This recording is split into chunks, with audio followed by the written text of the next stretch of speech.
Good afternoon, everyone. Welcome to the next Spektrochem webinar devoted to weathering and lightfastness tests in the chambers and the correlation of these tests with natural conditions in different parts of the world in different climates.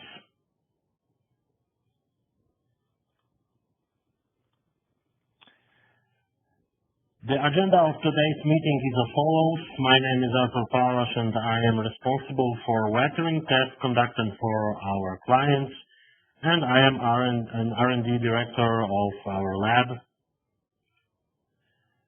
First, a few words about Spektrochem Paint Laboratory. Spektrochem is an independent lab for architectural and wood paints. We have our headquarters in Poland, and we offer a wide laboratory service divided into the two divisions.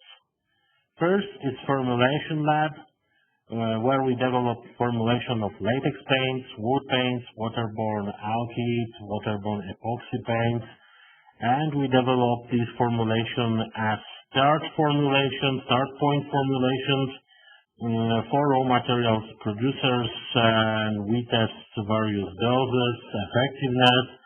We compare raw materials from the market, and we carry out laboratory tests for such samples which are dealt with by the second division, testing laboratory, and second division carry out tests according with over 150 standardized test methods, including ASTM, ISO, DIN, British Standard, and others.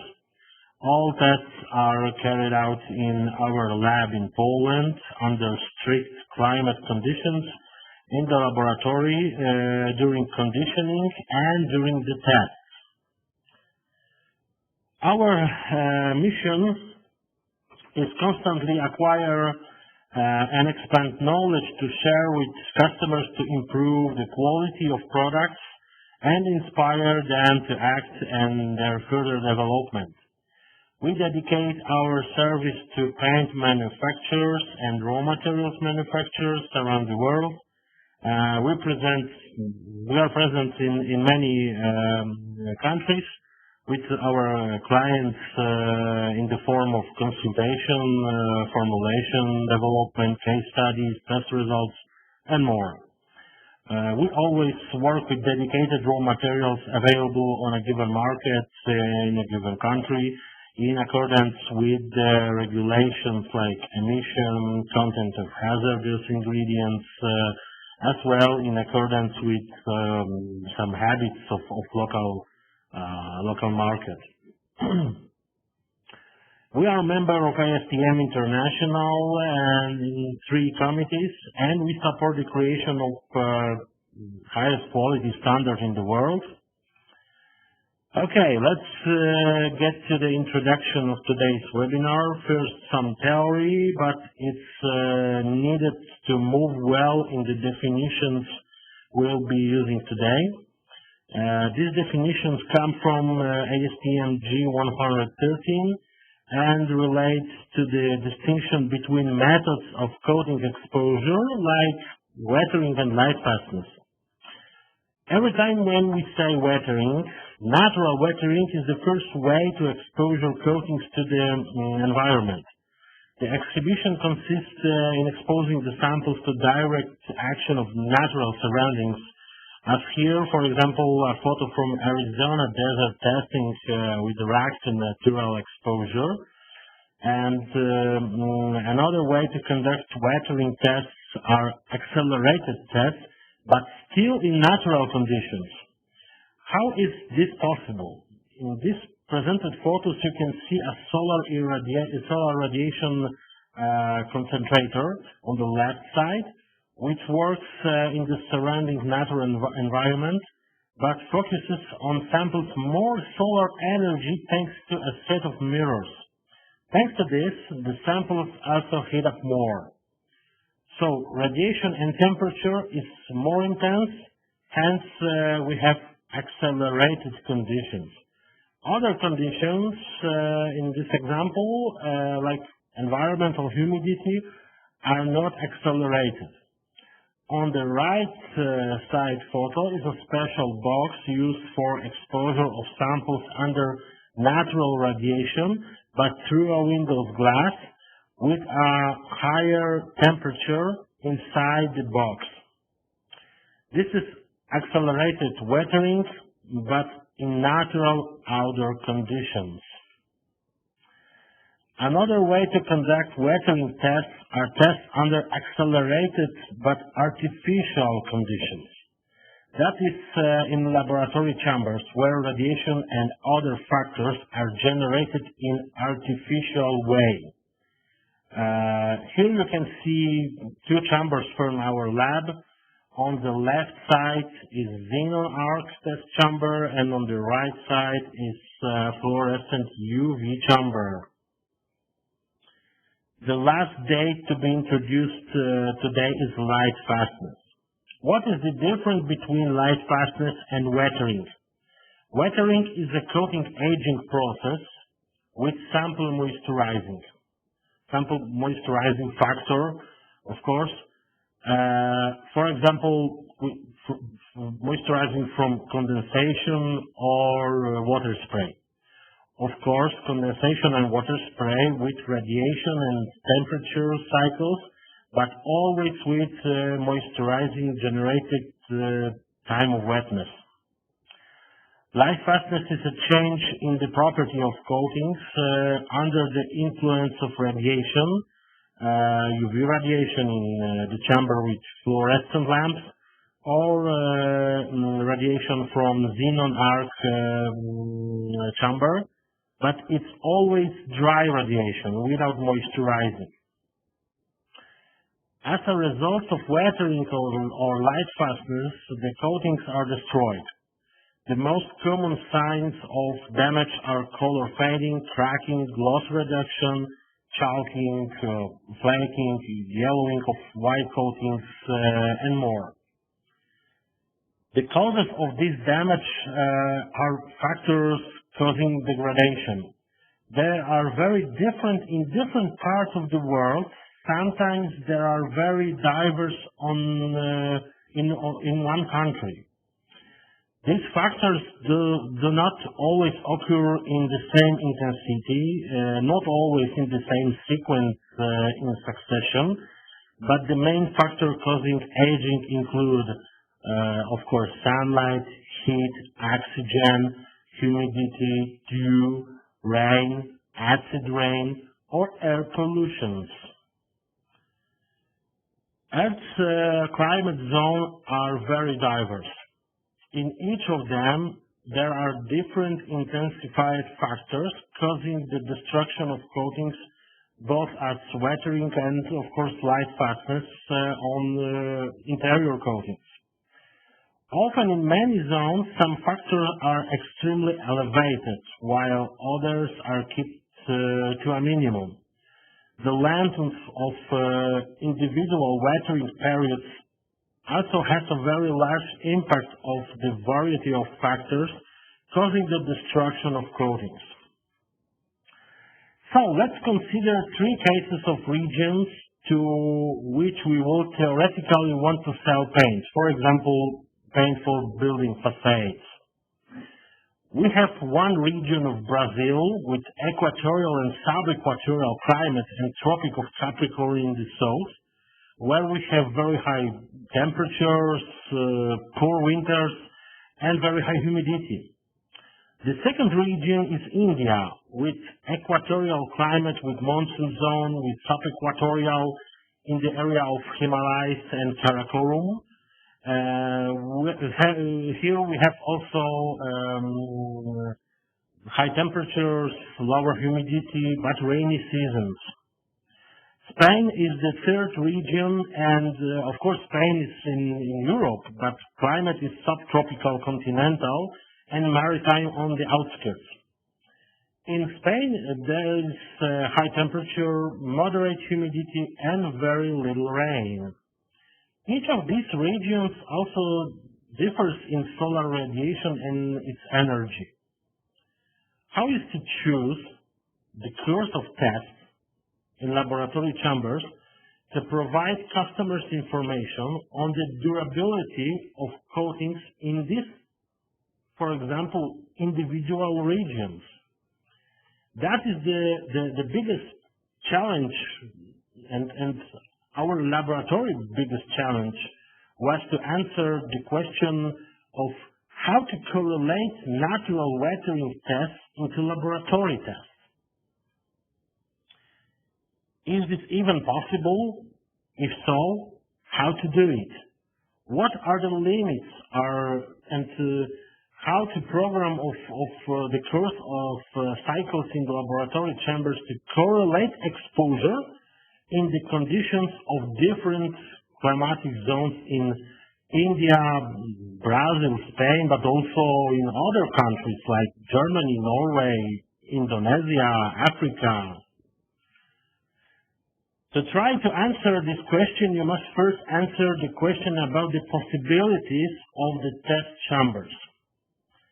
The test chambers usually carry out standard laboratory tests with ISO, second part of standard ISO for weathering tests. For xenon arc chamber, in which the standard test is exposure of 102 minutes of dry radiation and 18 minutes of exposure to water spraying with radiation. And the method B, exposure to dry radiation through a window's glass. And method A is weathering, and method B is lightfastness. Another standard is ISO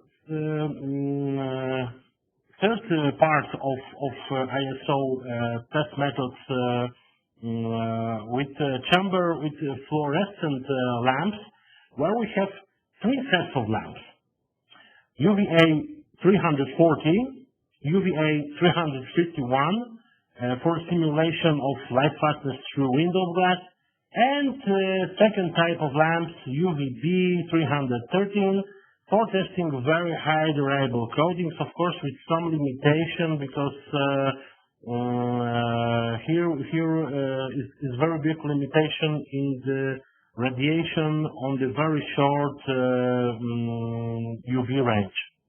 But this is for some next webinar for exactly this method. Another example, EN 227-6 for wood coatings. That cycle begins with condensation, and it's very important because the moistening of samples is very important. And I talked about this in other webinars and other trainings. Unfortunately, this standard only covers exposure to UV radiation, which in many regions of the world cannot be taken to correlate with natural conditions. Now let's move to ASTM standard and be the first to take ASTM D4587 for a chamber with UV fluorescent lamps. Please note that here we have other cycles than in ISO, and we have dedicated cycles for wood coatings, automotive coatings, industrial maintenance coatings, or general metal coatings. Okay, next standard is ASTM D7869 for transportation coatings. And this standard is a revolution in artificial accelerated tests. It's a very good standard because it is with a very long time of wetness, and also indicated a very good way for check water spray, which is definitely missing in other standards. Next, ASTM standard is test with xenon arc chamber, and it's D6695, which gives a whole range of different exposure runs for different coatings. It's also indicated an interesting entry regarding the 102 minutes and 80 minutes cycle, like in ISO. In general, this cycle is a historical convention and has no correlation to natural conditions. You see annotation from the standard. This cycle is very popular in Europe, but it should not be used in laboratory tests. And please remember about this annotation from this standard. Another example is EOTA TR010. It's a guide for weathering tests when issuing European technical approvals. It assumes the conversion of radiation equivalents in various parts of Europe and testing on this basis. And now one important remains, the most important questions. Can these methods cited as examples be the basis for any simulation of individual climatic conditions? The question that should be asked here is the calculation of solar radiation equivalence the correct method for calculating the radiation dose in the chamber? Are tests at popular Arizona and Florida stations suitable for paint tests? Which of the cycles cited in the standard is suitable for simulating different climates? How can you predict the durability of coatings used under different conditions? First, let's answer the question of whether any equivalent calculations. The ASTM G151 weathering test guide will be helpful here. In the section 413, it's clearly stated that although such a conversion factor is tempting, it's not recommended, and I will add that it's not acceptable. Why? Because accelerating factors are material dependent and can be significantly different for each material and for different formulation of the same material. Variability in the rate of degradation in both actual use and laboratory accelerated exposure test can have a significant effect on the calculated accelerated factor.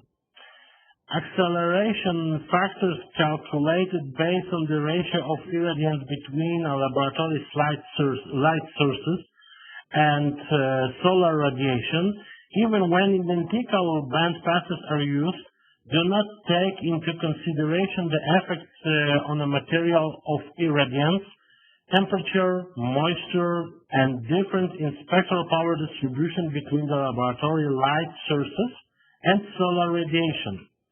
Next, there is a number of factors that may decrease the degree of correlation between accelerated tests using laboratory light sources and exterior exposures. Differences in the spectral distribution between the laboratory light sources and solar radiation. Light intensities higher than those experienced in actual use conditions. Test conditions where specimens are exposed continuously to light when actual use conditions provide alternate periods to light and dark. Specimen temperatures higher than those in actual conditions. Exposure conditions that produce unrealistic temperature difference between light and dark colored specimens. Exposure conditions that do not have any temperature cycling or that produce temperature cycling or thermal shock or both, that is not representative of use conditions. Unrealistic high or low level of moisture, and the last, absence of biological agents or pollutions. So several reasons from very, very good guide to ASTM G151. You can often find popular tests at watering station in Arizona and Florida. That tests are very useful, of course, but if the coatings are to be operated in the USA. From a marketing point of view, it has been accepted that the item in catalog product after testing 3 or 5 years in Arizona desert, yeah, this is the reason to be proud. But does this exposure reflect the subsequent climate in which the coating is to be used? I remember coating that had been tested for 5 years in Arizona and was dedicated for Norway market. And after 1 year on exterior in real application, the coatings was completely blistered because the difference between humidity in Arizona and Norway, the difference is huge. Yeah.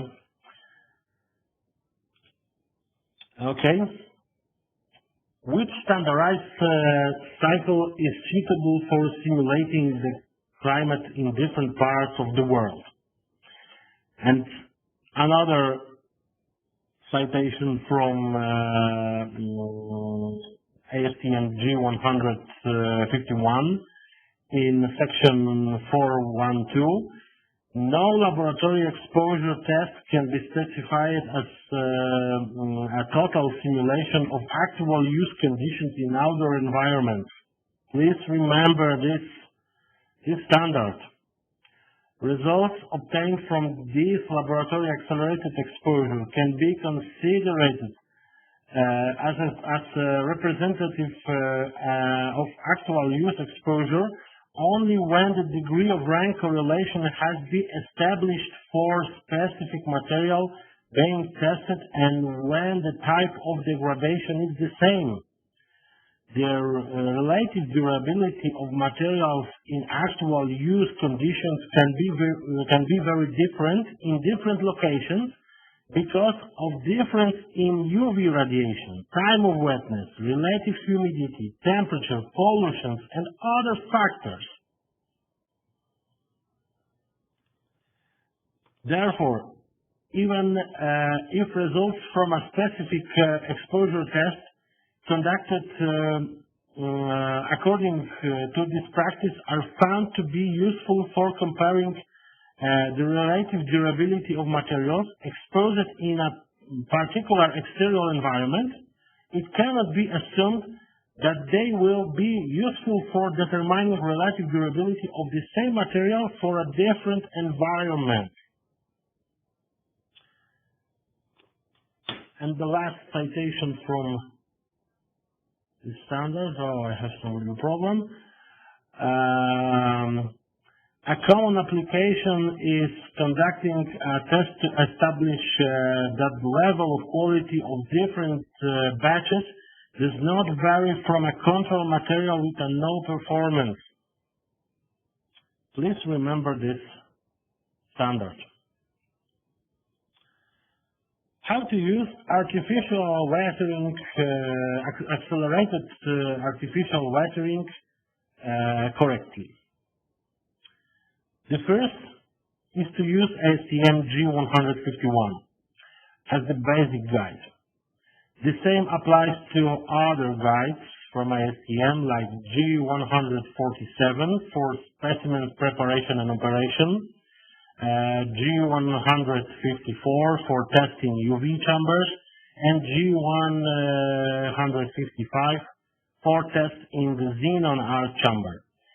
If you do watering or lightfastness tests, please read these standards at least once. You will see how much they contribute to your knowledge and your test. If we use the cycles described in the standards, we always use them to compare tests and reference samples. For example, with known resistance to exposure in a given cycle, And when our customer has such a specification and is forced to perform a test from above accordance with the curves indicated in the standard. Of course, the tests described in the standard are our reference when we modify these cycles, when we develop individual test programs dedicated to different climatic conditions. Many times, customers ask us how to correlate the results of the exposure in the chambers with the exposure in natural environment. The answer is always the same. The cycles described in the standard cannot be correlated with actual exposure. I always add when someone asks 1,000 hours in chamber, how is the time in years? But I ask 1,000 without radiation, because 1,000 means that we don't indicate what's happening inside in the chamber. We should talk about energy that comes to the sample, not about the time spent in the chamber. The cycles that went there, the number of cycles, yes, but the exposure time says nothing. Take the example from ASTM D4587 with 4-hour UV radiation and 20 hours condensation and repeated many times. We can postpone this exposure for years because years, but where? In Poland, in California, in Egypt, in Sweden, where? This test does not contain many climatic factors affecting additional changes or acceleration of process occurring in natural atmospheric conditions. This test is only for comparison with samples with known exposure resistance in the same time. Weathering chambers are not time vehicles. This is not time machine. It is not possible to insert the samples and remove it after 5 years in 1,000 hours, 2,000 hours. If you could put a bottle of spirit and take out 20-year-old whiskey. Yeah? No. It can be done that way. No way. But can somehow simulate the test condition of different climate zones in laboratory chambers? Yes, we can. This can be done, but with the awareness that we are only approaching the same effects, the same conditions, but without taking into account many natural factors such as biological sediments, air pollution, wind, and others. But we conduct such research in our lab, and we have samples at various climate stations around the world, and we periodically test them for changes. We correlate these tests with the results of test chambers, in which we test them in various programs, taking into account additional chambers, such erosion chambers, climatic chambers, frost chambers, and others. It should be remembered that not all materials are subjected to weathering in the same way.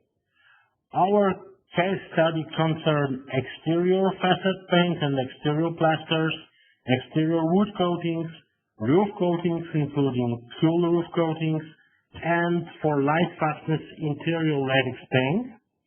But please remember, for textiles or plastics, for example, these programs will not apply. We work only on coatings of paints in liquid and powder form, liquid paint and powder coatings. Okay. And this is the reason why we have developed a special case study program dedicated to paint manufacturers and raw materials manufacturers around the world. Because everyone is trying to provide their customers good quality paints, it is good to supplement the technical data with tests carried out in conditions that are very close to the correlation to natural climatic conditions in different parts of the world. We have developed a program of preferential laboratory tests that are conducted simultaneously in chamber and in weathering station. These are long-term projects. For natural weathering is a minimum 3 to 4 years, but investing in them will give multiple benefits. After completing the tests, you have access to all samples sent by you and prepared in our laboratory with different formulations with different raw materials, where these results relate to test chambers and climatic stations in different parts of the world. If you want to know the detail of our program, please send your email inquiry, and we will send you a form in which we will want to know your expectations, and we will adapt the offer of your test of your samples to our test program according with your preferences. Because every manufacturer of paint or raw material needs such tests. They are usually expensive and inaccessible in some parts of the world, but we make it possible because our tests we prepare with preferential price, with preferential conditions. So why not take part in the program? So thanks a lot for your attention. I hope that was a great meeting. If you have some questions, here is my mailbox, my phone, and of course you can send me your questions. And if you want to more details about our program, just ask me, and we will send you any information. So thanks for your attention. See you on the next webinars. I wish you a great afternoon or great evening, and goodbye. See ya.